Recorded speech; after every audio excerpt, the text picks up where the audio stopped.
ఇటు కొంచెం ఇటు ఇటు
సేవ, భక్తి భావం కాదు. మూడు చదువుతారని రాశాడు. 9 years old ఎవరు చెప్తారు? వాళ్ళ నాన్న వాళ్ళ పెద్ద కాదు వెళ్తున్నారు, ఎక్కడ ఇబ్బంది. రోజుకు కనీసం 40-50 కిలోమీటర్స్ అమ్మాయి.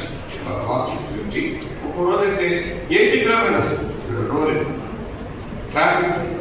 కాబట్టి ఏంటంటే ఇప్పుడు డైలాగ్ చదివినప్పుడు నాకు అనిపించింది ఏంటంటే ఈ ఇన్ఫర్మేషన్ పిల్లలకు ఇస్తే how to do about the country, what for the country, మనం ఏం చేయాలనేటువంటి లక్ష్యం నెరవేరుతుంది. 9 years old పిల్లలు చెప్పారు. మేము అన్ని మంది వరకు చూశాను. 5 ఏళ్ల పిల్ల అమ్మాయి సంగీతం పాడుతూ దాదాపు 45 గంటలు ఏకదాకా సంగీతం పాడింది. 48 గంటల పాడు. ఎవరు చెప్పారు? వీరిని చూసి పేపర్లు చూసి తెలిసిన వీరిని నాలుగు బేస్ చేస్తుంది మేము చూసుకుంటాం. కాబట్టి పేపర్లను కూడా అలవాటు చేసుకోవాలని కోరుతున్నాను. వివేకానంద చెప్పిందే ఇప్పుడు చెప్పింది. ఈ రోజున లక్ష్మణ్ గారు వచ్చి మన కాలేజీ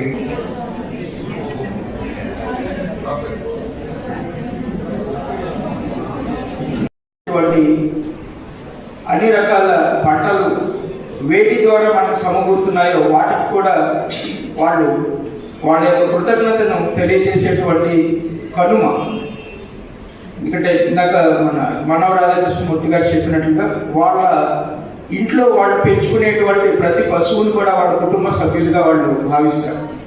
ఆ రోజున హార్వెస్టింగ్ పీరియడ్ ఏదైతే ఆ కష్టాన్ని వాటి కష్టాన్ని మనం అనుభవిస్తున్నామో దానికోసం ఆ పశువులకు కూడా పూజ చేసి మన యొక్క కృతజ్ఞతను తెలియజేసుకుంటున్నాం. That is the festival of gratitude, Makar Sankranti.